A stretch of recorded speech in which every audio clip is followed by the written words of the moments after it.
श्यामिलेषुतः समस्तगुणसम्पूर्णं सर्वदोषविवर्जितं नारायणं नमस्कृत्य गीता तात्पर्यमुच्यते। हरिः ओम्। ಮಹಾಭಾರತದ ಸಾರಭೂತವಾದ ಗೀತೆಯ 15ನೆಯ ಅಧ್ಯಾಯದ 6, 7, 8 ಶ್ಲೋಕಗಳ ಅರ್ಥಚಿಂತನೆಯನ್ನು ನಾವು ಮಾಡ್ತಾ ಇದ್ವಿ. ಭಗವಂತನ ಸ್ಥಾನದ ಬಗ್ಗೆ ಪರಿಚಯವನ್ನು ಮಾಡ್ತಾ, ಅದು ಸುಲಭದಲ್ಲಿ ಹುಡುಕ್ಲಿಕ್ಕೆ ಆಗುವಂಥದ್ದಲ್ಲ. ಹಾಗೆ ಸುಲಭದಲ್ಲಿ ಸಿಕ್ಕಿದ್ರೆ ಅದರ ಬಗ್ಗೆ ನಮಗೆ ಬೆಲೆಯೂ ಇರ್ತಿರ್ಲಿಲ್ಲ. ಅಮೂಢರಾದವರು ಮಾತ್ರ ಆ ಸ್ಥಾನವನ್ನ ಪಡೆಯುವುದು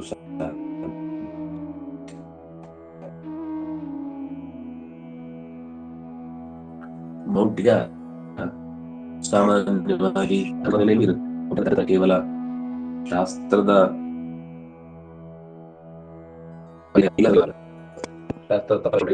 ಮೌಢ್ಯ ಅನ್ನೋದು ಕಾಡುತ್ತೆ. ಎಲ್ಲೆಗೋ ಹೋಗ್ತಾರೆ, ಏನೇನೋ ಮಾಡ್ತಾರೆ, ದೂರದೃಷ್ಟಿ ಇಲ್ಲದ ಯಾವುದೇ ಕಾರ್ಯಭಾರಗಳು ಕೂಡ ಬದುಕಿನಲ್ಲಿ ಶ್ರೇಯಸ್ಸನ್ನುಂಟು ಮಾಡುವುದಿಲ್ಲ ಅನ್ನೋದನ್ನ ಅತ್ಯಂತ ಸುಂದರವಾಗಿ, ಅದಕ್ಕಾಗಿ ನಾವು ಏನೇನ್ ಮಾಡಬೇಕು ಅನ್ನೋದನ್ನ ತಿಳಿಸಿದ್ರು. ಅವನ ಮನೆ ಎಂಥದ್ದು ಅಂತ ನಮಗೆ ಪರಿಚಯ ಮಾಡಿಕೊಡ್ಲಿಕ್ಕೋಸ್ಕರ ಅದು ಸೂರ್ಯನಿಂದ, ಚಂದ್ರನಿಂದ, ಅಗ್ನಿಯಿಂದ ಬೆಳಗುವಂತದ್ದಲ್ಲ, ಹೋದರೆ ಮತ್ತೆ ಮರಳಿ ಬರುವಂತದ್ದು ಅಲ್ಲ.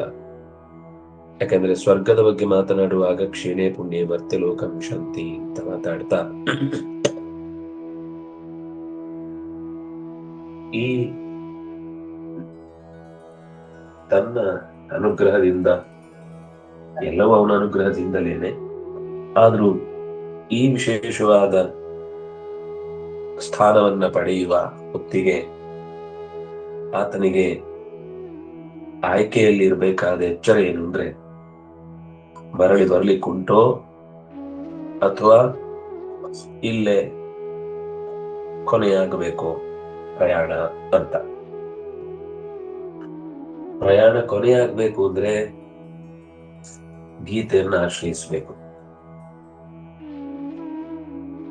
ಪ್ರಯಾಣ ಮುಂದುವರಿಬೇಕು ಅಂತಿದ್ರೆ ಇನ್ನು ಬೇರೆ ಬೇರೆ ಉಪಾಸನೆಗಳ ಮುಖವನ್ನು ಶಾಸ್ತ್ರಗಳು ನಮಗೆ ಹೇಳ್ತವೆ. ಅಂದ್ರೆ ತತ್ಕಾಲದಲ್ಲಿ ಫಲ ಕೊಡುವಂಥದ್ದು, ಬೇರೆ ಬೇರೆ ರೀತಿಯ ವೇದಮಂತ್ರಗಳನ್ನು ಬಳಸಿಕೊಂಡು, ವೇದಮಂತ್ರದಲ್ಲಿ ದಾರಿ ತಪ್ಪಲಿಕ್ಕೆ ತುಂಬಾ ಅವಕಾಶ ಇದೆ. ಯಾಕೆಂದ್ರೆ ಅಲ್ಲಿ ಎಲ್ಲಾ ದೇವತೆಗಳ ಆರಾಧನೆಯ ತ್ರೈವಿದ್ಯ ಮಾಂ ಸೋಮಪ ಭೂತಪಾಪ ಸ್ವರ್ಗೈರಿಷ್ಟು ಅಸ್ವರ್ಗತಿಂ ಪ್ರಾರ್ಥೆಯಂತೆ, ಅಲ್ಲೆಲ್ಲ ಎಲ್ಲಾ ದೇವತೆಗಳ ಉಪಾಸನೆಗೂ ದಾರಿ ಇದೆ. ಗೀತೆಯನ್ನು ಹಿಡಿದು ಹೊರಟವನಿಗೆ, ಅಂದ್ರೆ ತಿಳಿದ ಮೇಲೆ ವೇದದಿಂದ ಪ್ರತಿಯೊಂದು ಮಾತು ಭಗವಂತನ ಪರ ಅನ್ನೋದು ಅವನ ಜ್ಞಾನದ ಉತ್ಕರ್ಷದಿಂದ ಅರ್ಥ ಆಗುವ ಸಂಗತಿ. ಆದ್ರೆ ಗೀತೆಯ ಅನುಷ್ಠಾನ, ಅನುಸಂಧಾನ ನಿಷ್ಠೆಯಿಂದ ಮಾಡ್ತಾ ಹೋದವನಿಗೆ ದಾರಿ ತಪ್ಪುವ ಪ್ರಸಂಗಗಳು ಬಹಳ ಕಮ್ಮಿ, ಸರಿಯಾಗಿ ಮಾಡಿಕೊಂಡ್ರೆ. ಅಲ್ಲೂ ದಾರಿ ತಪ್ಪಿಸೋರಿದ್ದಾರೆ, ಅಲ್ಲೂ ತಲೆ ಕೆಡಿಸೋರಿದ್ದಾರೆ. ಎಲ್ಲಾ ದಾರಿಯನ್ನು ಒಪ್ಪಿಕೊಂಡೇ ತಾನೇ ಜಗತ್ತು ನಡೀತಾ ಇರೋದು. ಎಲ್ಲರಿಗಾಗಿಯೇ ಈ ಶಾಸ್ತ್ರ ಪ್ರಪಂಚ ಇರುವುದಾದ್ರಿಂದ ಒಬ್ಬನಿಗೆ ಆಗುವ ಹಾಗೆ ಯಾವ ಶಾಸ್ತ್ರವೂ ಬರೆಯಲ್ಪಡುವುದಿಲ್ಲ. ಹಾಗೆ ಬರೆಯಲ್ಪಟ್ಟರೆ ಅದು ಶಾಸ್ತ್ರವೂ ಅಲ್ಲ. ಅವರವರ ಯೋಗ್ಯತೆಗೆ, ಅವರವರ ಅಧ್ಯಯನದ ಪದ್ಧತಿಗೆ ತಕ್ಕಂತೆ ಅದು ತೆರ್ಕೊಳ್ಳುವಂತಹ ವೈಶಿಷ್ಟ್ಯ ಅದು ಶಾಸ್ತ್ರದ್ದು. ಸ್ಪಷ್ಟವಾಗಿ ಬಿಡಿಸಿ ಹೇಳಿದ ಮಾತುಗಳೂ ಸಿಗ್ತವೆ, ಮುಗುಮ್ಮಾಗಿ ಹೇಳಿದ ಮಾತುಗಳೂ ಸಿಗ್ತವೆ, ಪ್ರತಿರೋಧ ಒಡ್ಡುವಂತ ರೀತಿಯ ಮಾತುಗಳೂ ಸಿಗ್ತವೆ. ಆಯ್ಕೆಯ ಜವಾಬ್ದಾರಿ ಸಾಧಕನದ್ದು. ಇನ್ನೊಂದು ನಮ್ಮ ಚಿಂತನೆಯನ್ನ ಕಲುಕುವಂತಹ ಮಾತು, ಮಮೈವಾಂಶೋ ಜೀವಲೋಕೆ ಜೀವಭೂತ ಸನಾತನಃ ಮನಃಷ್ಠಾನಿ ಇಂದ್ರಿಯಾಣಿ ಪ್ರಕೃತಿಸ್ಥಾನಿ ಕರ್ಷತಿ. ನನ್ನದೇ ಒಂದು ಅಂಶ ಈ ಜೀವಲೋಕದಲ್ಲಿ ಜೀವ ಅನ್ನುವ ಹೆಸರಿನಿಂದ ಅತ್ಯಂತ ಹಳಬನಾಗಿ ಕಾಣಿಸಿಕೊಂಡಿದ್ದಾನೆ. ಮನಸ್ಸು ಮೊದಲಾದ 6 ಇಂದ್ರಿಯಗಳನ್ನು ಪ್ರಕೃತಿ ಅಂದ್ರೆ ಸತ್ವರಜಸ್ತಮಸ್ಸು ಗುಣಗಳ ಹೊರ ಪ್ರಭಾವದೊಂದಿಗೇನೆ ಅವನು ಅಂದ್ರೆ ಅದು ಸಂಸ್ಕಾರ ರೂಪದಲ್ಲಿ ಎಲ್ಲ ಇಂದ್ರಿಯಗಳಲ್ಲಿ ಕಂಡ ಅನುಭವದ ಜೊತೆಗೇನೆ ವೃತ್ತಿಜ್ಞಾನದ ಜೊತೆಗೇನೆ ಕರ್ಕೊಂಡು ಹೋಗ್ತಾನೆ ಇನ್ನೊಂದು ಶರೀರಕ್ಕೆ. ಒಂದು ಶರೀರದಿಂದ ಮತ್ತೊಂದು ಶರೀರಕ್ಕೆ ಈ ಜೀವನನ್ನ ಕರ್ಕೊಂಡು ಹೋಗ್ತೇನೆ ಅಥವಾ ಅವನು ಕರ್ಕೊಂಡು ಹೋಗ್ತಾನೆ ಅಂತ ಭಗವಂತನ ಎಚ್ಚರವನ್ನ ಕೊಟ್ರು. ದೇವ್ರು ಏನ್ ಮಾಡ್ತಾನೆ, ಅವನ ಸಾಮರ್ಥ್ಯ ಏನು ಅಂತ. ಇಲ್ಲಿ ನಮಗೆ ಸಂದೇಹ ಬರುವಂಥದ್ದು, ಇಲ್ಲೆಲ್ಲ ಇಷ್ಟು ಹಿಂದೆ ಈ ಮರ ಅಶ್ವತ್ಥ, ಇದು ಕತ್ತರಿಸಬೇಕು, ಇದಕ್ಕೆ ನಿರ್ಮಾಣ ಮೋಹ, ಜತಸಂಗ ದೋಷ, ಅಧ್ಯಾತ್ಮ ನಿತ್ಯ, ಪರಮಾತ್ಮನಲ್ಲಿ ಮನಸ್ಸನ್ನು ನೆಡಬೇಕು ಎಲ್ಲ ಹೇಳಿ ಆ ಪರಮಾತ್ಮನ ಅಂಶವೇ ನಾನು ಅನ್ನುವ ಮಾತು ಆಡಿದ ಮೇಲೆ ಹಿಂದಿನ ಮಾತಿಗೂ ಇದಕ್ಕೂ ಹೊಂದಾಣಿಕೆಯೇ ಇಲ್ಲ ಅಂತ ಅನಿಸ್ಬಿಡುತ್ತೆ. ಮತ್ತೆ ಅವ್ರು ಹೇಳಿದ ಮಾತು ನತದ್ವಾಸೈತೆ ಸೂರ್ಯೋ, ಅಂತಹ ಮನೆ ನಮ್ಮದು ಅಂತ. ಆ ಮನೆಯ ಬಗ್ಗೆ ನಮಗೆ ಪರಿಚಯ ಇಲ್ಲದೆ ನಾವಿಲ್ಲ ಇದ್ದೀವಲ್ಲ. ಒಂದೇ ಜೀವ ಅಂತ ಅಂದ ಮೇಲೆ ಅದರ ನಡುವೆ ಪರಸ್ಪರ ಸಂಬಂಧ ಇಲ್ಲ ಅಂದ್ರೆ ಅದು ಎಂತ ಕಮ್ಯುನಿಕೇಶನ್ ಅಥವಾ ಎಂತ ಬಾಂಧವ್ಯ ಅದು? ಲೋಕದ ಒಂದು ನಿಯಮ ಏನು ಅಂದ್ರೆ, ಅಥವಾ ಶಾಸ್ತ್ರದಲ್ಲಿ ಕಾಣುವ ಭಾವ ಏನು ಅಂದ್ರೆ, ಒಂದೇ ಜೀವ ಆದ ಮೇಲೆ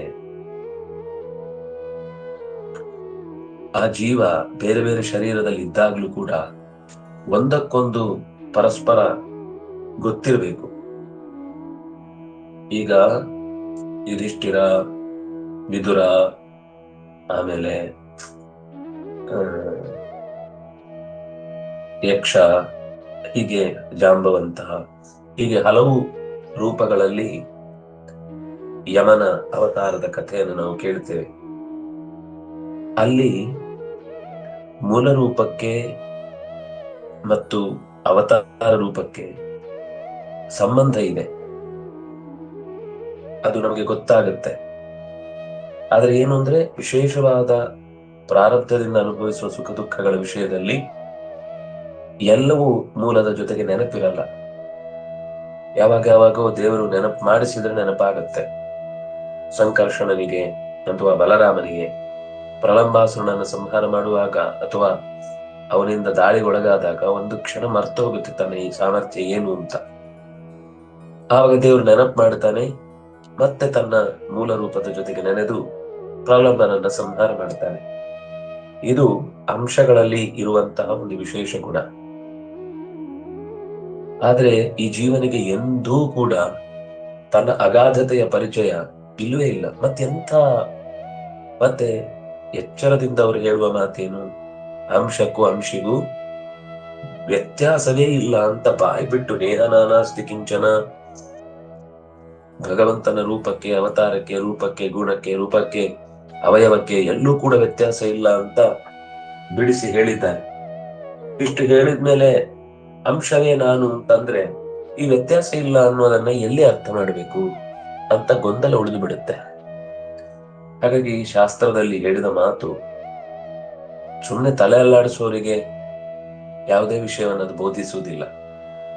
ನಿನಗೆ ಕೊಟ್ಟ ತಲೆಯನ್ನ ಸರಿಯಾಗಿ ತಿಕ್ಕಿ ಉಪಯೋಗಿಸುವಂತ ಇಂಥ ಚರ್ಚೆಗಳನ್ನ ಹುಟ್ಟು ಹಾಕಿ ನಮ್ಮನ್ನ ಎಚ್ಚರಿಸುತ್ತೆ. ಏನರ್ಥ ಹಾಗಿದ್ರೆ ಈ ಮಾತಿಗೆ? ಇದನ್ನ ಯಾರು ಯೋಚಿಸ್ಲಿಲ್ಲ. ಎಲ್ರಿಗೂ ಇದೊಂದು ಬಹಳ ಪ್ರಧಾನವಾದ ಮಾತು ಅಂತಾಯ್ತು. ಇದನ್ನಿಟ್ಟುಕೊಂಡು ನನ್ನದೇ ಜೀವರಾಶಿಗಳೆಲ್ಲವೂ ನನ್ನದೇ ಅಂಶ, ನಾನೇ ಅಹಂ, ಎಲ್ಲವೂ ನಾನೇ ಅಂತ ಘೋಷಣೆ ಕೂಗ್ಲಿಕ್ಕೆ ಚೆನ್ನಾಗಾಯ್ತು. ಆದ್ರೆ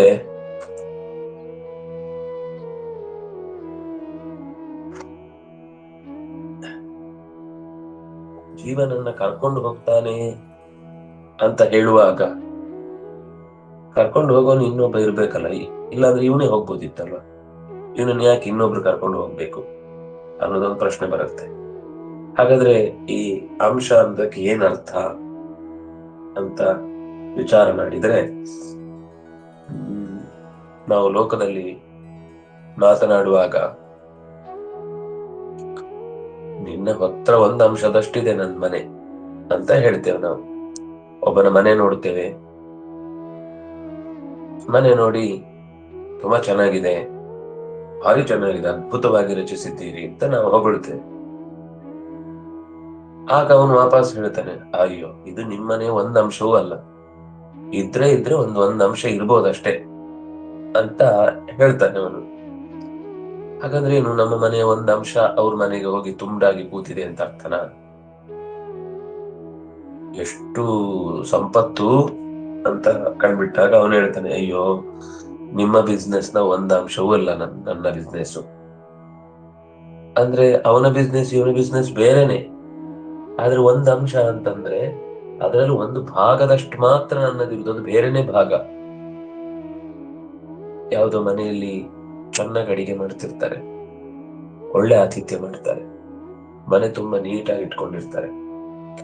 ಆಗ ಆ ಮನೆಯನ್ನ ನಾವು ಸಂತೋಷದಿಂದ ಹೊಗಳಿ ಸ್ವರ್ಗದ ತುಂಡಿದ್ದಾಗಿದೆ ಅಂತೇವೆ ನಾವು. ಅಂದ್ರೆ ಸ್ವರ್ಗದ ತುಂಡು ಅಂದ್ರೆ ಆ ಸ್ವರ್ಗದ ತುಂಡಲ್ಲ, ಸ್ವರ್ಗವನ್ನು ಅಕಸ್ಮಾತ್ ತುಂಡು ಮಾಡಿ ಇಟ್ಟಿದ್ರೆ ಇಷ್ಟು ಚೆನ್ನಾಗಿರುವ ವ್ಯವಸ್ಥೆ ಇಲ್ಲಿ ಕಾಣಿಸ್ತಿತ್ತು ಅಂತ ನಾವು ಭಿನ್ನವಾದ ಒಂದು ಅಂಶದ ಬಗ್ಗೆಯೂ ಲೋಕದಲ್ಲಿ ಮಾತಾಡ್ತೇವೆ. ಪರಮಾತ್ಮನಿಗೆ ಸಾದೃಶ್ಯ ಇದೆ ಅನ್ನುವ ಕಾರಣಕ್ಕಾಗಿ ಅದನ್ನ ಅಂಶ ಅಂತ ಹೇಳುದು. ಪರಮಾತ್ಮನಿಗೆ ಜ್ಞಾನಾನಂದಮಯವಾದ ಶರೀರ ಇರುವಂತೆ ಅನಾದಿ ಕಾಲದಿಂದ ಯಾರೂ ಸೃಷ್ಟಿಗೊಳ್ಳದೆ ತನ್ನ ಸ್ವರೂಪಕ್ಕೆ ತಕ್ಕಂತೆ ತಾನು ಕಾಣಿಸಿಕೊಳ್ಳುವಂತೆ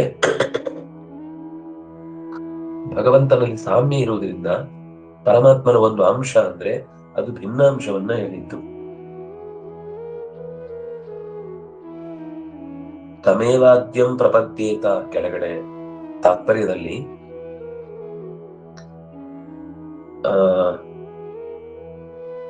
ಈಗ ಒಂದ್ಸತಿ ಪೂರ್ತಿ ಆಮೇಲಿಂದ ಸಾಲು ಓದ್ತಾ ಹೋಗ್ತೇನೆ. ಅವ್ಯಕ್ತೋಯಂ ಪ್ರವಾಹೇಣ ಸ್ವಸಕ್ತ ಜ್ಞಾನ ಹೇತಿನ ವಿಷ್ಣು ಸಮ್ಯಕ್ ಪೃಥಕ್ ದೃಷ್ಟಿ ನಾಮಚ್ಛೇದನ ಭಾಗ್ ಸದಾ.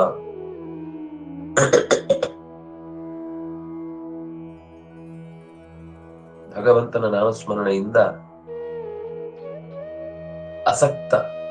ಆಸಕ್ತಿಯನ್ನ ಅಂದ್ರೆ ವೈರಾಗ್ಯವನ್ನ ತಾಳಿದ ಜ್ಞಾನದ ಕತ್ತಿಯಿಂದ ಪೃಥಕ್ ದೃಷ್ಟಿ ನಾಮ ಛೇದನ ಭಾಗ್. ಪೃಥಕ್ ದೃಷ್ಟಿ ಅಂತಂದ್ರೆ ವಿಮರ್ಶಾ ದೃಷ್ಟಿ, ಎಲ್ಲವನ್ನು ವಿಚಾರ ಮಾಡಿ ತಿಳ್ಕೊಳ್ಳುವಂತಹ ದೃಷ್ಟಿ ಎಂಬ ಕತ್ತಿಯಿಂದ ಈ ಅವ್ಯಕ್ತಾದಿ ಸಮಸ್ತ ಪ್ರಪಂಚವು ಪರಮಾತ್ಮನಲ್ಲ, ಈ ಪ್ರಪಂಚ ಪರಮಾತ್ಮನ ಸ್ವರೂಪ ಅಲ್ಲ, ಪರಮಾತ್ಮನಿಗಿಂತ ಬೇರೆ ಅಂತ ಬೋಧೇನೈವ ಪೃಥಕ್ ವಿಷ್ಣೋ ಪೃಥಕ್, ಈ ವಿಷ್ಣುವಿಗಿಂತ ಬೇರೆಯಾಗಿ ಈ ಜಗತ್ತು ಇದೆ ಅಂತ ತಿಳಿಯುವುದರಿಂದಲೇನೆ ಅವನನ್ನು ಹುಡುಕಬೇಕು ಅಂತ ಹೇಳುದಿಲ್ಲ. ಅಂದ್ರೆ ನಾನೇ ಆದ್ರೆ ಹುಡುಕುದೇನು. ಹಿಂದೆ ಏನ್ ಮಾತು ಬಂತು, ತತಃ ಪದಂ ತತ್ಪರಿಮಾರ್ಗಿತವ್ಯಂ, ಹುಡುಕ್ಬೇಕು ಅವನನ್ನು ಅಂತ ಹೇಳಿದ್ರು. ತಾನೇ ಅವನು ಅಂತ ಆದ್ಮೇಲೆ ಹುಡುಕುದೇನು? ಹುಡುಕುದಕ್ಕೆ ಅರ್ಥವೇ ಇಲ್ಲ ಶಬ್ದಕ್ಕೆ. ಹುಡುಕಿದ್ರು ಹುಚ್ಚ ಅಂತಾರೆ. ಕೈಯಲ್ಲೇ ಮಣಿ ಇಟ್ಕೊಂಡು ಊರೆಲ್ಲ ಹುಡುಕದ ಅಂತ ತಮಾಷೆ ಮಾಡಲ್ವಾ? ನಾನವನಲ್ಲ ಅಂತ ಹುಡುಕುವುದೇ ಹುಡುಕಾಟ. ಈ ಜಗತ್ತಲ್ಲಿ ಇರುವಂತದ್ದು ಯಾವುದು ಅವನಲ್ಲ, ಅದಕ್ಕಿಂತ ಆಚೆಗೆ. ಯಾಕೆಂದ್ರೆ ತಮಸ ಪರಂ ಪ್ರಕೃತಿ ಪರಂ, ಇಲ್ಲಾಂದ್ರೆ ಒಬ್ಬನೇ ಇರುವುದಾದ್ರೆ ಪರಂ ಅನ್ನೋ ಶಬ್ದಕ್ಕೆ ಏನರ್ಥ? ನೇತಿ ನೇತಿ ಇತ್ಯಾದಿ ವಾಕ್ಯತಃ ಈ ಪ್ರಪಂಚದಲ್ಲಿರುವ ಯಾವ ವಸ್ತುವು ಅವನಲ್ಲ, ಇದನ್ನು ತಿಳಿಯುವುದು ಯಾವುದು? ಸಾಧಕ ಜೀವ. ಸಾಧಕ ಜೀವ ಅವನಲ್ಲ, ಯಾವುದು ಅವನಲ್ಲ ಅಂತ ತಿಳಿಯುವಾಗ ನಾನವನಲ್ಲ ಅಂತಾನು ಗೊತ್ತಾಗಿರ್ಬೇಕಲ್ಲ, ಇಲ್ಲಾಂದ್ರೆ ಅವನಲ್ಲ ಅಂತ ತಿಳ್ಕೊಳ್ಳೋದ್ರಲ್ಲಿ ಏನರ್ಥ ಇದೆ? ಇನ್ನು ಹೇಳಬೇಕು, ಈ ಪ್ರಪಂಚ, ಈ ತಟ್ಟೆ ನಾನಲ್ಲ, ಲೋಟೆ ನಾನಲ್ಲ ಅಂತ ಹೇಳ್ಬೇಕು. ನೀವು ಅದು ಕೂಡ ಅವನದ್ದೇ ಪ್ರತಿರೂಪ ಅಂತ ಹೇಳೋರು. ಮತ್ತೆ ಈ ವಸ್ತುವಿಗೂ ಅಲ್ಲ, ಅದು ಏನ್ ಕಾಣಿಸ್ತಿದೆಯೋ ಅದು ನಾನಲ್ಲ, ಅದು ಚೈತನ್ಯ ಮಾತ್ರ ನಾನು, ಅದು ನಾನು ಅಂತ ನನಗೆ ಗೊತ್ತಾಗಿರ್ಬೇಕಲ್ವಾ? ಹರೇ ರಾಮ. ಏನು ಹೇಳಿದ್ರು ಕೂಡ ಅದಕ್ಕೆ ಕೃತ್ವಾ ಮೃಗ್ಯಸ್ಸ ಕೇಶವ. ಭಿನ್ನ ದೃಷ್ಟಿಯಿಂದ ಇರುವಂತಹ ಪ್ರತಿಯೊಂದು ವಸ್ತುಗಳಿಗಿಂತ ಆಚೆಗಿರುವ, ಮೀರಿ ಇರುವ, ನಾನು ಮಣ್ಣಲ್ಲ, ನೀರಲ್ಲ, ಗಾಳಿ ಅಲ್ಲ, ಬೆಂಕಿ ಅಲ್ಲ, ಆಕಾಶ ಅಲ್ಲ ಅಂತ ಹೀಗೆ ಗೊತ್ತಾಗಿ ಗೊತ್ತಾಗಿ ಗೊತ್ತಾಗಿ ಗೊತ್ತಾಗಿ ನನ್ನ ಸ್ವರೂಪವನ್ನೂ ತಿಳ್ಕೊಳ್ತಾ, ನಾನ್ ತಿಳ್ಕೊಳ್ಬೇಕಾದಂತಹ ವಸ್ತುವಿನ ಸ್ವರೂಪವನ್ನೂ ತಿಳ್ಕೊಳ್ಳಿಕ್ಕೋಸ್ಕರ ಮಾಡುವ ಪ್ರಯಾಣವೇ ಹುಡುಕಾಟ. ಅಲ್ಲ, ನನ್ ಬಗ್ಗೆ ಈಗ ನನಗೆ ಗೊತ್ತಿದೆಯಲ್ಲ? ಹೌದು, ಗೊತ್ತಿದೆ. ಏನ್ ಗೊತ್ತಿದೆ? ನಾನು ಆ ಸರ್ವಜ್ಞ ತತ್ವದ ಸಾಮರ್ಥ್ಯಕ್ಕೆ ಸರಿಸಾಟಿ ಅಲ್ಲ. ಇಷ್ಟು ಗೊತ್ತಿದೆ. ಇನ್ನೂ ಸ್ವಲ್ಪ ಗೊತ್ತಾಗ್ಲಿಕ್ಕಿದೆ. ಮಿತಿ ಏನು ಅಂತ ಅಷ್ಟೆ. ನನ್ನ ಅಸಾಧಾರಣವಾದ ವ್ಯಕ್ತಿತ್ವ ನನ್ನಲ್ಲಿ ಇಲ್ಲ ಅಂತ ನನಗೆ ಗೊತ್ತಿದೆ. ಆದ್ರೆ ಲೋಕದಲ್ಲಿ ನನಗೆ ಎಲ್ಲ ವಸ್ತುಗಳ ಜೊತೆಗೆ ಹೋಲಿಕೆ ಮಾಡಿ ನಾನಷ್ಟು ಓದ್ಬೇಕಿತ್ತು, ಇಷ್ಟು ಸಂಪಾದಿಸಬೇಕಿತ್ತು ಅಂತ ನಾನು ವ್ಯಥೆಗೊಳಗಾಗುವುದಕ್ಕೆ ಕಾರಣವಾದ ಒಂದು ನನ್ನ ಮಿತಿಯ ಪರಿಚಯ ಇಲ್ಲದೆ ಇರುವಿಕೆ ಇದೆಯಲ್ಲ, ಇದನ್ನ ಸರಿ ಮಾಡಿಕೊಳ್ಳುವುದಷ್ಟೇ ಈಗ ನನ್ನ ಹುಡುಕಾಟ. ನನ್ನ ಹುಡುಕಾಟದಲ್ಲಿ ನನ್ನ ಸಾಮರ್ಥ್ಯ ಏನು, ನನ್ನ ಮಿತಿ ಏನು, ನನಗೆ ಭಗವಂತನಿಂದ ಆಗ್ತಾ ಇರುವ ಭೌತಿಕವಾದ ಅನುಕೂಲ ಏನು, ಆಧ್ಯಾತ್ಮಿಕವಾದ ಅನುಕೂಲ ಏನು, ಇದನ್ನ ಅರ್ಥ ಮಾಡಿಕೊಳ್ಳುವುದಷ್ಟೇ ನನ್ನ ಬಗ್ಗೆ ನಾನು ಇನ್ನಷ್ಟು ಹೆಚ್ಚು ತಿಳ್ಕೊಳ್ಬೇಕಾದ ಸಂಗತಿ, ಅದರ ನಂಬಿಕೆ. ಹಾಗಾದ್ರೆ ಅಂಶ ಅಂದ್ರೆ ಏನು? ತಮೇವಾದ್ಯಂ ಪ್ರಪದ್ಯೇತ ಯದಂಶಾಭಾಸಕೋಖ್ಯಯಂ. ತಸ್ಯ ಅಂಶ ಅಂದ್ರೆ ಅದು ಆಭಾಸಕ, ಅವನಂತೆ ಕಾಣುವಂತ ಒಂದು ತುಂಡು. ಅವನನ್ನೇ ಪ್ರಪದ್ಯೇತ ಯದಂಶಾಭಾಸಕೋಖ್ಯಯಂ. ಅವನಿಗೆ ಅಂದ್ರೆ ಆ ಪರಮಾತ್ಮನನ್ನ ಹುಡುಕ್ಲಿಕ್ಕೆ ಈ ಅಂಶಾಭಾಸಕನಿಗೆ ಮಾತ್ರ ಸಾಧ್ಯ. ಜಡ ಯಾವತ್ತೂ ಕೂಡ ಏನನ್ನು ಹುಡುಕ್ಲಿಕ್ಕೆ ಹೋಗುದಿಲ್ಲ, ಏನನ್ನು ತಿಳ್ಕೊಳ್ಳಿಕ್ ಹೋಗುದಿಲ್ಲ. ಜೀವನಿಗೆ ಮಾತ್ರ ಸಾಧ್ಯ. ಯಾಕೆಂದ್ರೆ ಅವನು ಕೂಡ ಅದರಂತೆಯೇ ಬೆಳಕಿನ ರೂಪ. ಅದರಿಂದಾಗಿ ಅಂಶ ಅಂತ ಹೇಳಿದ್ರು. ಯಾಕೆ ಈ ಅಂಶ ಶಬ್ದವನ್ನು ಇಲ್ಲಿ ತಂದ್ರು ಅಂತಂದ್ರೆ, ಪರಮಾತ್ಮನ ಪ್ರತಿಬಿಂಬ ರೂಪನಾದ್ರಿಂದಾಗಿ ತನಗೆ ಬಿಂಬನಾದವ ಯಾರು ಅಂತ ನೋಡ್ತಾನೆ. ಈಗ ಕನ್ನಡಿ ನೋಡ್ತಾ ಇರ್ತಾನೆ. ಕನ್ನಡಿ ನೋಡ್ತಾ ಇರ್ಬೇಕಾದ್ರೆ ಹಿಂದಿನಿಂದ ಯಾವುದೋ ಒಬ್ಬ ವ್ಯಕ್ತಿ ಕಾಣಿಸ್ತಾನೆ. ನಾವು ಹಿಂದಿನಿಂದ ವ್ಯಕ್ತಿ ಕಾಣಿಸಿದಾಗ ಆ ಬಿಂಬದಲ್ಲಿ ಇರುವ ಅಂದ್ರೆ ಕನ್ನಡಿಯಲ್ಲಿರುವ ಇನ್ನೊಂದು ಪ್ರತಿಬಿಂಬ ಇದೆಯಲ್ಲ, ಅದನ್ನ ನೋಡಿ ಯಾರು ಅಂತ ಆ ಕಡೆಗೆ ತಿರುಗ್ತೇವೆ. ಅಂದ್ರೆ ನಮ್ಮ ಅಂತರಂಗದಲ್ಲಿ ಪ್ರತಿಬಿಂಬವಾಗಿ ಭಗವಂತ ಕಾಣಿಸುವುದಕ್ಕೆ ಬೇಕಿರುವ ಶಕ್ತಿಯನ್ನ ತುಂಬಿದ್ದಾನೆ. ನಾವಾಗ ನಿಜವಾದ ಬಿಂಬ ಎಲ್ಲಿದೆ ಅಂತ ಆ ಕಡೆ ನೋಡ್ತೇವಲ್ಲ. ಕನ್ನಡಿ ನೋಡ್ತಾ ಇದ್ರು ಕೂಡ ಯಾರು ಬಂದದ್ದು ಅಂತ ಪಾಸ್ ಆಗಿದ್ದನ್ನ ತಿರುಗಿ ನೋಡ್ತೇವಲ್ಲ. ಹಾಗೇನೆ ನಮ್ಮ ಮೂಲ ಬಿಂಬಕ್ಕೆ ಕಾರಣನಾದಂತಹ ವ್ಯಕ್ತಿ ಯಾರು ಅಂತ ಹುಡುಕಾಟ ನಡೆಸುವುದಕ್ಕೇನೆ ಅವನಿಗಿಂತ ನಾನು ಭಿನ್ನವಾದ ಒಂದು ಅಂಶ ಅಂತ ಗೊತ್ತಾದ್ರೆ ನಾನು ಆ ಕಡೆ ತಿರುಗ್ತೇನೆ. ಅದು ನಾನೇ ಅಂತಾದಾಗ ಅವನ ಕಡೆ ತಿರುಗುದು ಯಾಕೆ? ಅಯ್ಯೋ, ಅದು ನಾನೇ ಅನ್ಕೊಂಡು ಸುಮ್ಮನಾಗ್ತಿದ್ದೆ. ಈ ಕನ್ನಡಿ ಮುಂದೆ ಇರುವ ನನ್ನ ಪ್ರತಿಬಿಂಬ ನಾನಲ್ಲ ಅನ್ನೋದು ಸ್ಪಷ್ಟ ಅಲ್ವಾ? ಯಾಕಂದ್ರೆ ಅದು ನಾನು ಎತ್ತಿದಾಗ ಮಾಡುತ್ತೆ, ನಾನು ನೋಡ್ದಾಗ ನೋಡುತ್ತೆ, ಎಲ್ಲ ಸರಿ. ಆದ್ರೆ ನಾನು ತಿಂದ್ರೆ ಅದಕ್ಕೆ ತಿಂದಾಗ ಆಗುದಿಲ್ಲ, ಅಥವಾ ಅದಕ್ಕೆ ತಿನ್ನುವಂತಹ ಒಂದು ಅನುಭವವೂ ಇಲ್ಲ. ಅದು ನನ್ನಂತೆ ವರ್ತಿಸ್ತಾ ಇದೆ ಅಷ್ಟೇ. ನನ್ನ ಪರಿಪೂರ್ಣ ಸಾಮ್ಯಕ್ಕೆ ಬರ್ಲಿಕ್ಕೆ ಸಾಧ್ಯವೇ ಇಲ್ಲ. ಹಾಗೇನೆ ಭಗವಂತನ ಪ್ರತಿಬಿಂಬವಾಗಿರುವ ನಾವು ಬಿಂಬದ ಎಲ್ಲಾ ಗುಣಗಳಿಂದ ಪ್ರತಿಪಾದ್ಯರಲ್ಲ. ಅದರ ಹಾಗೆ ಇದೆ ಅನ್ನೋದಕ್ಕೆ ಕೆಲವು ಸಾದೃಶ್ಯವನ್ನ ಹೇಳ್ತಾರೆ. ಜೀವರಾಶಿ ಸಮಸ್ತೋಪಿ ಬ್ರಹ್ಮ ರುದ್ರೇಂದ್ರ ಪೂರ್ವಕಃ ಕಿಂಚಿತ್ ಸಾದೃಶ್ಯ ಮಾತ್ರೇಣ ಭಿನ್ನೋಪ್ಯಂಶ ಇವೋಚ್ಯತೆ. ಭಿನ್ನ ಅಪಿ ಅಂಶ ಇವ ಉಚ್ಯತೆ. ವಸ್ತುತಃ ಯಾರು ಜೀವರಾಶಿ ಅಂತಂದ್ರೆ ಯಾರೆಲ್ಲ? ಜೀವರಾಶಿ ಸಮಸ್ತೋಪಿ ಬ್ರಹ್ಮ ರುದ್ರ ಇಂದ್ರ ಪೂರ್ವಕಃ. ಬ್ರಹ್ಮ ರುದ್ರ ಇಂದ್ರ ಮೊದಲಾದ ಸಮಸ್ತವೂ ಕೂಡ ಜೀವರಾಶಿ ಅಂತ ಅನಿಸ್ಕೊಂಡಿವೆ. ಆದ್ರೆ ಪರಮಾತ್ಮನಿಗೆ ಕಿಂಚಿತ್ ಸಾದೃಶ್ಯ ಇರುವುದರಿಂದ ಅದನ್ನ ಭಗವಂತನ ಅಂಶ ಅಂತ ಕರೀತಾರೆ, ಹೊರತು ಭಗವಂತನ ಭಾಗ ಅಂತ ಅರ್ಥ ಅಲ್ಲ. ಅವಿಭಾಜ್ಯ ಅಂಗ ಅಲ್ಲ, ವಿಭಜ್ಯವಾದ ಪ್ರತ್ಯೇಕವಾದ ಅಸ್ತಿತ್ವವನ್ನು ಹೊಂದಿರುವ ಅಂಗ. ಆದ್ರೆ ಅವನ ಅಧೀನದಲ್ಲಿದೆ ಪ್ರತಿಬಿಂಬತ್ವ ಅಂದ್ರೆ ಏನು? ನಮಗೆ ಶಾಸ್ತ್ರ ಇಲ್ಲದೆ ಇದ್ರೆ ಇದು ಅರ್ಥ ಮಾಡ್ಕೊಳ್ಳೋದು ಕಷ್ಟ. ಪ್ರತಿಬಿಂಬ ಅಂದ್ರೆ ಏನು ಅಂದ್ರೆ ಕಿಂಚಿತ್ ಸಾದೃಶ್ಯ ಮತ್ತು ತದಧೀನತ್ವ. ಅವನಿಗೆ ಅವನ ಜೊತೆಗೆ ಕೆಲವು ಹೋಲಿಕೆಗಳಿವೆ ಮತ್ತು ಅವನ ಅಧೀನದಲ್ಲಿದೆ, ಅದು ಪ್ರತಿಬಿಂಬದ ಲಕ್ಷಣ. ನಮಗೆ ಪ್ರತಿಬಿಂಬ ಅಂತ ಯಾಕೆ ಹೇಳ್ತಾರೆ ಅಂದ್ರೆ, ನಾವು ಕನ್ನಡಿ ಮುಂದೆ ನಿಂತ ಹಾಗೆ ಅವನ ಹಾಗೆ ಕಣ್ಣು ಮೂಗು ಬಾಯಿ ಇದೆ ಅಂತ ಅನ್ನೋ ಅರ್ಥದಲ್ಲಿ ಪ್ರತಿಬಿಂಬ ಅಂತ ಹೇಳಿದ್ದಲ್ಲ. ಪ್ರತಿಬಿಂಬದ ಲಕ್ಷಣ ಏನು? ಅವನಂತೆ ಕಾಣುತ್ತೆ ಕೆಲವು ಸಾಮ್ಯ ಮತ್ತು ಅವನ ಹೋಲಿಕೆಗಳಿರುವಂತೆ ಅವನ ಅಧೀನದಲ್ಲಿದೆ. ಅವನ್ ಕೈ ಎತ್ತಿದ್ರೆ ಮಾತ್ರ ಪ್ರತಿಬಿಂಬ ಕೈ ಎತ್ತುತ್ತೆ, ಅವನ್ ನಕ್ರೆ ಮಾತ್ರ ಪ್ರತಿಬಿಂಬ ನಗತ್ತೆ. ಹಾಗೆ ಪರಮಾತ್ಮ ತೇನ ವಿನ ತೃಣಮಪಿನ ಚಲತಿ, ಅವನ್ ಅಲ್ಲಾಡಿಸಿದ್ರೆ ಮಾತ್ರ ನಮ್ಗೆ ಅಲ್ಲಾಡ್ಲಿಕ್ಕಾಗತ್ತೆ.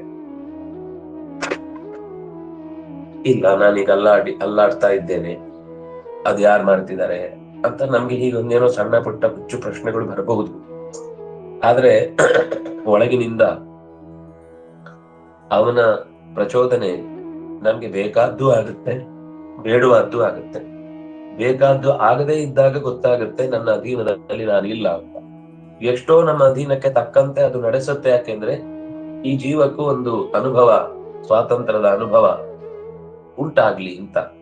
ಹಾಗಾಗಿ ಈಶ್ವರಸ್ತು ಯದಾತ್ವಸ್ಯ ಶರೀರಂ ವಿಶತಿ ಪ್ರಭು.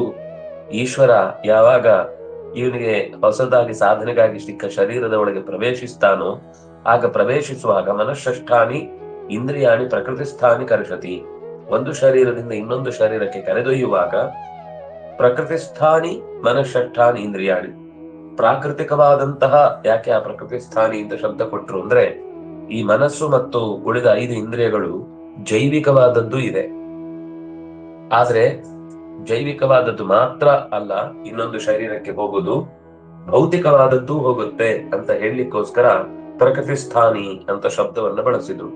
ಆದ್ರೆ ಒಂದು ಶರೀರದಿಂದ ಇನ್ನೊಂದು ಶರೀರಕ್ಕೆ ಕರೆದೊಯ್ಯುವಾಗ ಸ್ಥೂಲ ಶರೀರದ ಇಂದ್ರಿಯಗಳು ನಾಶವಾಗಿದ್ರು ಕೂಡ ಸೂಕ್ಷ್ಮ ಶರೀರದ ಇಂದ್ರಿಯಗಳು ಮತ್ತು ಮನಸ್ಸು ಅಂದ್ರೆ ಜಡವಾದ ಇಂದ್ರಿಯ ಮತ್ತು ಜಡವಾದ ಮನಸ್ಸನ್ನು ಕೂಡ ಕರ್ಕೊಂಡು ಹೋಗ್ತಾನೆ. ಅಂದ್ರೆ ಚೇತನಭೂತವಾದ ಮನಸ್ಸು, ಚೇತನಭೂತವಾದ ಇಂದ್ರಿಯಗಳು ಇದ್ದೇ ಇರ್ತವೆ.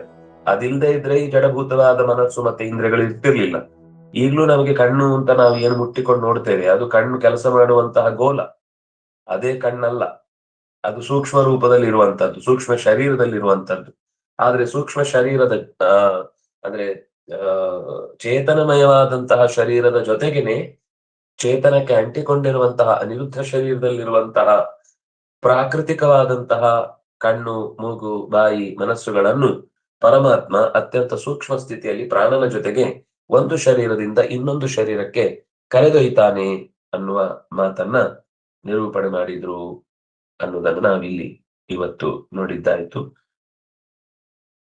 ಕರ್ಷತಿ ಅಂತಂದ್ರೆ ಏನು, ಯಾವ ರೀತಿ ಕರ್ಷತಿ ಇತ್ಯಾದಿ ಮಾತುಗಳನ್ನ ನಾವು ಮತ್ತೆ ಮುಂದಿನ ಪದ್ಯದಲ್ಲಿ ಅನುಸಂಧಾನ ಮಾಡೋಣ. ವಿಷ್ಣು ಪುರಾಣ ಪಾಠ ಇರುವುದಿಲ್ಲ. ಶ್ರೀ ಹರಿಪ್ರಿಯ ಕೃಷ್ಣ.